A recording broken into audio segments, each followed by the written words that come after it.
আমরা যখন মায়ের পেটে ছিলাম, ইন্না আহাদাকুম ইজমাউ খালকুহু ফি বাতনি উম্মিহি 40 ইয়াওমান সুম্মা ইয়াকুনু আলাকাতান মিসলা যালিক সুম্মা ইয়াকুনু মুদগাতান মিসলা যালিক।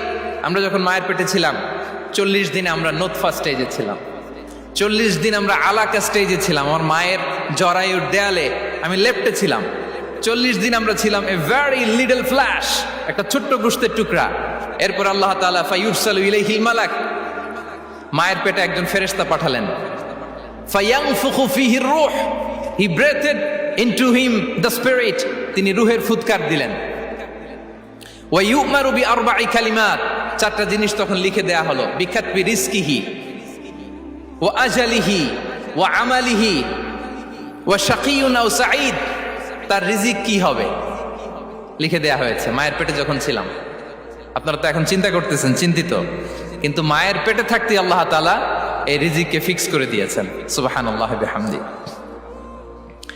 এবং যে রিজিক আমি আমার মায়ের পেটে থাকতেই আল্লাহ তাআলা লিখে দিয়েছেন, সেই রিজিক ভোগ না করে আমি কোনোদিন মরবো না। বিষ্ণু ইসলাম আমাদেরকে জানিয়েছেন, তোমার জন্য যে রিজিকের বন্দোবস্ত, যেই অ্যালটমেন্ট আছে, সেটা ভোগ না করে, উপভোগ না করে তুমি মরবে না।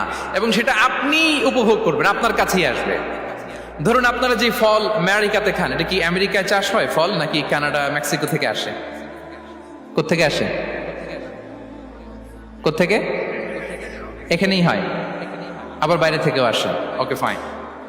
লেটস সে আপনি যেই অ্যাপেলটা দিয়ে আজকে ব্রেকফাস্ট করলেন, যে অ্যাপেলটা আপনি খেলেন,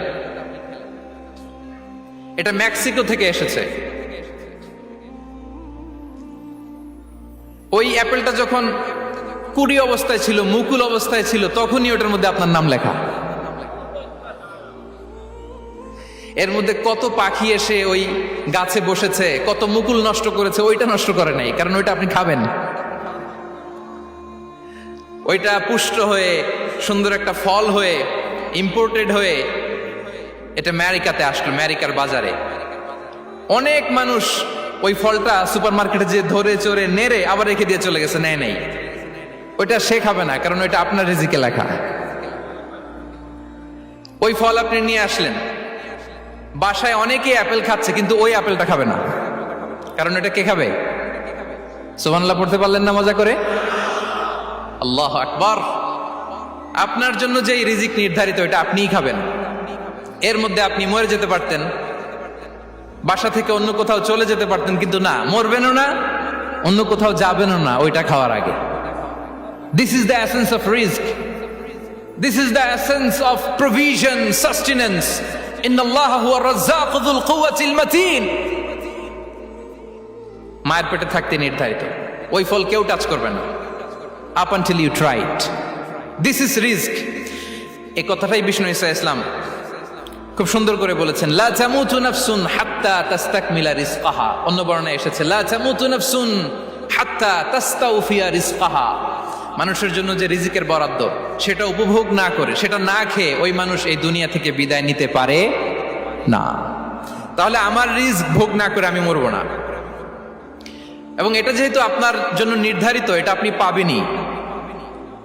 এখন এটা কি হালাল পন্থায় আপনি পাবেন না হারাম পন্থায় পাবেন, দ্যাট ইজ ইউর ডিসিশন। আপনার রিজক আপনার কাছে আসবে। এটা নির্ধারিত না অনির্ধারিত বলেন তো? আমি সবার কাছ থেকে শুনবো, রিজক কি নির্ধারিত না অনির্ধারিত? ফিক্সড, নির্ধারিত।